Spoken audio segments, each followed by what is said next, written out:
సజ్జల భార్గవ్ గారు, మీరు వైఎస్ఆర్ కాంగ్రెస్ పార్టీ తరపున జగన్మోహన్ రెడ్డి గారు అధికారంలో ఉన్నప్పుడు సోషల్ మీడియా ఇన్ఛార్జిగా చేశారు. ఆ టైంలో మీరు చంద్రబాబు గారి మీద, ఈవెన్ విజయమ్మ గారి మీదన, షర్మిల గారి మీదన, వీళ్ళందరి మీద, పవన్ కళ్యాణ్ గారి మీదన పోస్టులు పెట్టింది వైఎస్ఆర్ కాంగ్రెస్ పార్టీ. దుర్భాషలాడతా పెట్టారు. దుర్మార్గంగా పెట్టారు కదా! వాటికి బాధ్యులెవరు? మీ సొంత ఆలోచన, లేకపోతే మీ పైన బాస్ ఎవరు? ఇది అడిగారట.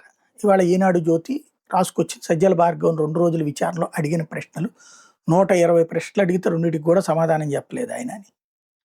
సరే, గుడ్, మంచిది. అడగడంలో తప్పు లేదు.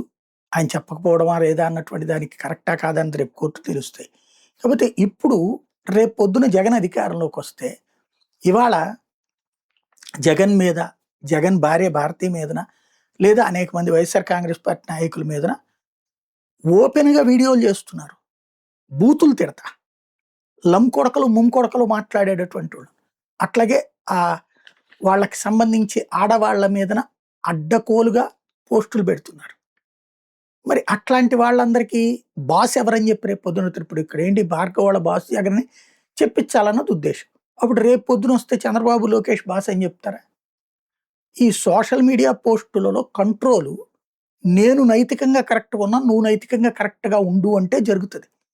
ఇప్పుడు అధికారంలో ఉన్నటువంటి ప్రభుత్వం విచ్చలవిడిగా చేస్తోంది. అంతకుముందు అధికారంలో ఉన్న వాళ్ళు విచ్చలవిడిగా చేసినప్పుడు దాన్ని మేము కంట్రోల్ చేశాము అని చెప్పాలంటే నువ్వు కరెక్ట్‌గా ఉండాలి గదా! నేను వెధవ పనులు చేస్తాను అధికారంలోకొచ్చిన తర్వాతన. ఇంతకు ముందోడు వెధవ కాబట్టి అంటే, అప్పుడు వెధవకి, వెధవకి తేడా ఏంటి? ఇది ఆలోచించుకోవాలి.